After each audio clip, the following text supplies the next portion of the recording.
Up and off for the day. Our first trek was a 20-kilometer ride. We took a brief break at the building where the former Prime Minister used to live, and then continued onward. Today was going to involve a lot of biking.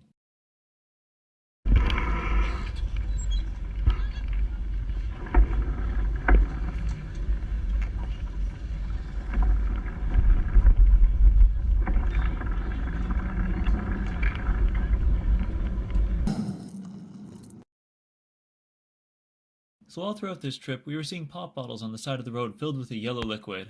I asked our guide, and it turns out that it's gasoline that's meant for scooters, and is priced around 25 cents a liter. We had our snack break, and we were off for another 18-kilometer ride. Our next break was actually going to have a school let out while we were there, and they were all coming by saying hello. Kids love saying hello to tourists in Vietnam and Cambodia.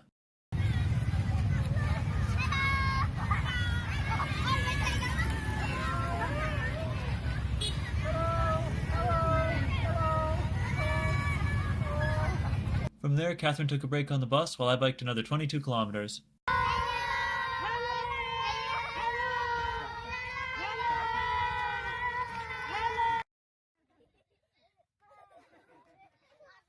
While waiting for others to catch up, some entertaining of the local children occurred. Kids were often at places where we took breaks at, and interacting with them was common.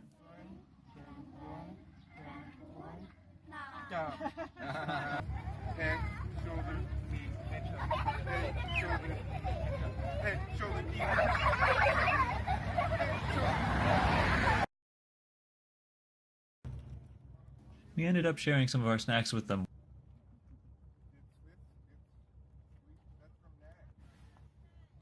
Catherine got back on the bike at this point, and the hills began. We rode for another 10 kilometers till we stopped for lunch at a pagoda. We stopped for our bathroom break and our lunch break at the pagoda. After refueling, we took off for another 16 kilometers and headed towards the statue. Along the way, we stopped for a brief photo shoot of what we would soon travel to. We made it to the statue, but with a group of us being a good chunk ahead of the others, we decided to use this extra time to climb to the top of the mountain to see a temple and large statue up there. This large statue was the one that was pictured earlier in the distance. This last bit of biking was incredibly steep. At the top of the mountain there was a large stupa and a large Buddha statue. We stopped for some photos and then proceeded to travel through the temple.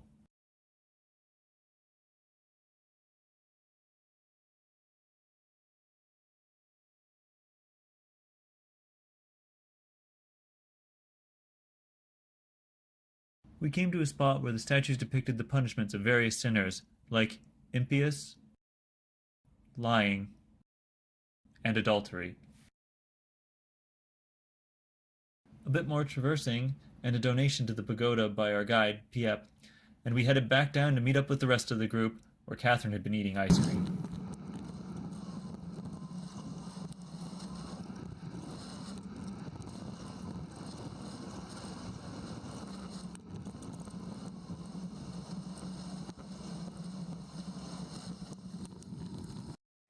We were off for the last 6 kilometers to our hotel. After a long day of biking, which was around 92 kilometers, we pulled into our hotel for a refreshing offering of cold beer instead of the usual fruit punch drinks we'd been getting at the other hotels. We got to our hotel room, which was amazing. It was a little house, but it felt like being in the bedroom of an expensive condo. We checked out the pool, and it started to rain and was buggy, so we just ended up relaxing in our room.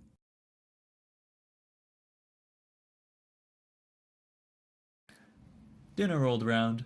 We tipped our guides, and I helped some people work through some photo transferring. Then was off to a well-deserved sleep.